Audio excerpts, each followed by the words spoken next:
मैंने इसके पहले वीडियो में आप लोगों को पार्ट 5 चिट्ठियों की अनूठी दुनिया का एक्सप्लेनेशन दिया था, सारांश बताया था और रीड करके समझाया भी था। आई होप आप लोगों ने इसको रीड किया होगा और जो कठिन शब्द है उनके अर्थ ढूंढने की कोशिश की होगी। अब आगे हम इसके क्वेश्चन आंसर्स पर आते हैं, प्रश्न उत्तर पर आते हैं पार्ट से। तो पार्ट से का पहला प्रश्न है, ठीक है, मैं पढ़ने जा रही हूँ। पहला प्रश्न, पत्र जैसा संतोष फोन या एसएमएस का संदेश क्यों नहीं दे सकता। आप जानते हो कि पत्र जो है उसको हम पहले इस लेसन में पढ़ चुके हैं कि हम पत्र को संभाल कर रख सकते हैं लंबे समय तक, और एसएमएस को हम लंबे समय तक संभाल कर नहीं रख सकते, है ना। तो ये जो है थोड़ा सा अंतर होता है हमारे एसएमएस और पत्र में। और दूसरा चीज, हम पत्र में यादों को सहेज कर रख सकते हैं, लेकिन एसएमएस में हम उन यादों को लंबे समय तक सहेज कर नहीं रख सकते, है ना। और भविष्य में जब भी हम उनको पढ़ना चाहें तो पत्र को हम खोल कर पढ़ सकते हैं, लेकिन एसएमएस में हमारा को मालूम है कि अपने मोबाइल का स्टोरेज इतना होता नहीं है कि हम लंबे समय तक इनको रख सकें, ठीक है। दूसरा प्रश्न है हमारा, पत्र को खत, कागज, उत्तरम, जाबू, लेख, कडित, पाती, चिट्ठी इत्यादि कहा जाता है। अब हमें इन शब्दों के भाषाओं के नाम बताने हैं। जैसे संस्कृत यानी जो पत्र है वो संस्कृत में कहा जाता है, कागज कन्नड़ भाषा में कहा जाता है, कडित तमिल भाषा में कहा जाता है, खत उर्दू भाषा में, उत्तरम, जाबू और लेख तेलुगु भाषा में, और पाती और चिट्ठी हिंदी भाषा में कहा जाता है, ठीक है। तीसरा प्रश्न हम देखते हैं, पत्र लेखन की कला के विषय के लिए क्या क्या प्रयास हुए, लिखिए। आपको मैंने बताया था कि उसको पाठ्यक्रम में भी शामिल किया गया और विश्व यानी डाक संघ ने इसके लिए कई प्रतियोगिताएं भी आयोजित की थी, है ना। नंबर 4 प्रश्न है, पत्र धरोहर हो सकते हैं लेकिन एसएमएस क्यों नहीं। तर्क सहित अपने विचार लिखिए।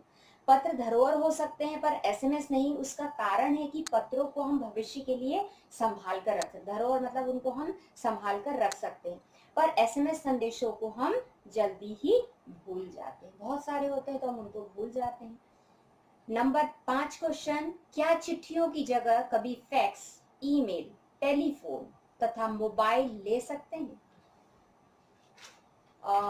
फैक्स, ईमेल या टेलीफोन या मोबाइल पत्र या चिट्ठियों की जगह तो कभी नहीं ले सकते। इसका कारण है कि वही लंबे समय तक उनको हम सहेज कर नहीं रख सकते, और पत्र के अलावा अन्य साधनों से जो प्राप्त संदेश होते हैं उनको हम संभाल कर नहीं रख पाते हैं, और पत्रों के जो संदेश है उनको काफी लंबे समय तक हम संभाल कर रख सकते हैं, ठीक है। अब हम आते हैं पाठ से आगे का पहला प्रश्न। पाठ से आगे का पहला प्रश्न क्या है कि किसी के लिए बिना टिकट सादे लिफाफे पर सही पता लिखकर पत्र बैरंग भेजने पर कौन सी कठिनाई आ सकती है, बता दीजिए। आप किसी को लेटर लिखते हैं या लिफाफा देते हैं, एनवेलप देते हैं, तो उस पर टिकट लगाना अनिवार्य होता है, उस पर टिकट लगाना अनिवार्य होता है।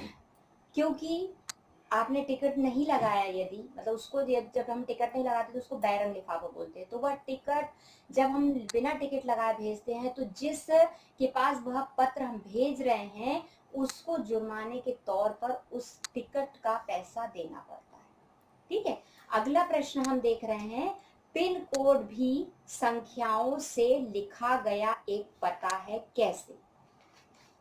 पिन कोड जो होता है वो हर क्षेत्र से क्या होता है, संबंधित, मतलब हर क्षेत्र से संबंधित रखता है ना। यह पत्र किस राज्य का है, किस क्षेत्र का है, या इसके साथ व्यक्ति का नाम और नंबर आदि भी लिखना पड़ता है, पर पिन कोड से आप उस मतलब समझ में आ जाता है कि किस एरिया का, किस क्षेत्र का है, ठीक है। इसके अलावा जो हम अगला प्रश्न देख रहे हैं वो है आपका, ऐसा क्यों होता है कि महात्मा गांधी को दुनिया भर से पत्र महात्मा गांधी इंडिया पता लिखकर आते थे।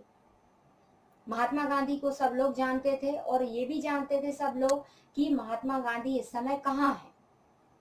तो फेमस व्यक्ति थे, तो महात्मा गांधी को पूरा पता लिखकर उनके पास पत्र भेजने की आवश्यकता नहीं पड़ती थी, केवल महात्मा गांधी इंडिया के नाम से लिख देते थे, तो जहां भी रहते थे उन्हें वह पत्र प्राप्त हो जाता था। तो ये तो आपके रहे पार्ट है और पार्ट से के प्रश्न।